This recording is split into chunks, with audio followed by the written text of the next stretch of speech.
Hey, I'm Angela. Welcome to my free food healthy kitchen. A big staple in my healthy kitchen to make food taste great is definitely fresh herbs. And it's really important to know how to properly chop or mince the herbs that you're going to use. So I just picked a few basic ones here to show you a couple different techniques to use. So I have parsley here because a lot of fresh parsley gets used, and despite what people think, you can use the stem of the parsley, and it does get used, especially like in stocks or sauces. And if you were to happen to put some stem in your diced herbs or your minced herbs, you wouldn't need to freak out about that.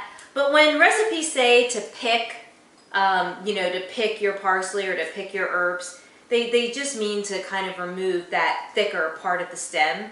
And that would be the same parsley and cilantro, or kind of in the same family with that. You definitely can use the stems. There's a lot of flavor there, but if you can also pick that part. So then you've got it all picked, and usually when I go to chop it, to get that first chop, I kind of roll it all up just to get it together. And then once I have it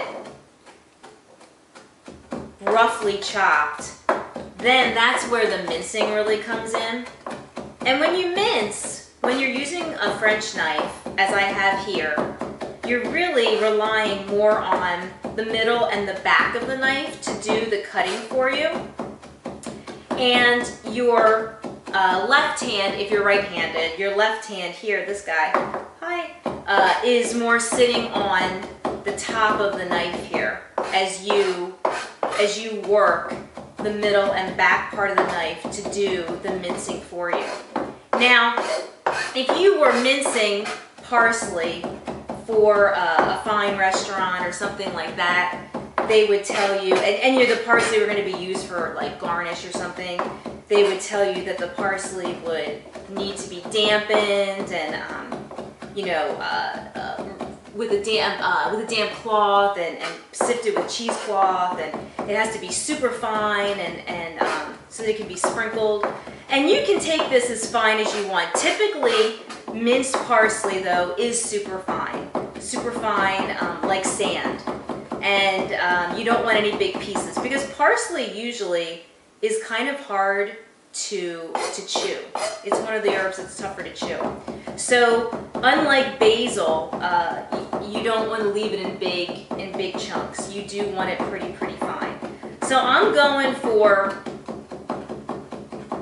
something super fine here. And now that I have it, you can see how it looks. And that is, I go for that level of fineness, whether I'm, mixing it in my quinoa or, adding it to a chicken dish, any protein dish, finishing it off, because your fresh herbs can't take a lot of heat. So usually you're adding your fresh herbs towards the end of a recipe. You're putting them in a dressing or a marinade, something like that. Okay, so now I'm definitely going to use my work towel here to clean off my knife and to clean off my board, because I don't want to get my herbs all mixed together here. Not like that would be the end of the world. I mean, there are worse things, but try and keep things as organized as possible. So here I have some mint, some beautiful, I love mint. It is one of my, I'm like on a mint kick right now. It's one of my favorite herbs. And I'm going to chiffonade this just like I would basil. So when we chiffonade an herb, I have these beautiful leaves all stacked on top of each other here, like this. And then I'm going to roll them up as tightly as I can, like this. I'm going to take my knife and I'm going to make my strips as thin as I can. So again, you just do your best,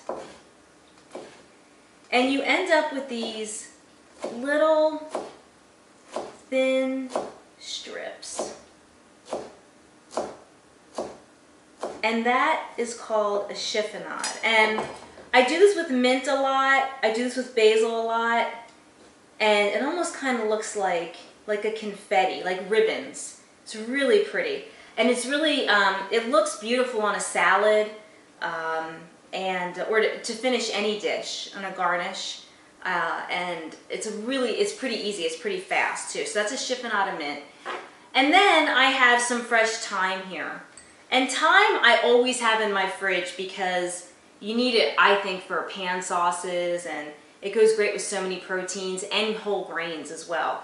So fresh thyme, all you have to do is go pull it back the opposite way, and it comes right off the stick here. So when the leaves when the herb itself are pointing upwards, you just pull the opposite direction and they'll all just kind of come off. And you just need to give it that fine mince, just like we did with the parsley. We're going to hold the knife the same way and let the middle and the back of the knife do the work for us as we mince. And you know, this doesn't have to be sandpapery fine. The thyme can go as small as you want it to go depending on what you're doing. Some people don't like big chunks of thyme. It's like rosemary. They don't want like an overwhelming bite of it. I tend to go pretty fine with it.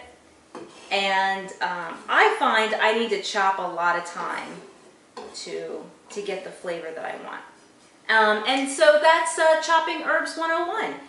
You can make them as big or as small as you want to your taste. Some herbs work better than others in large or small quantities.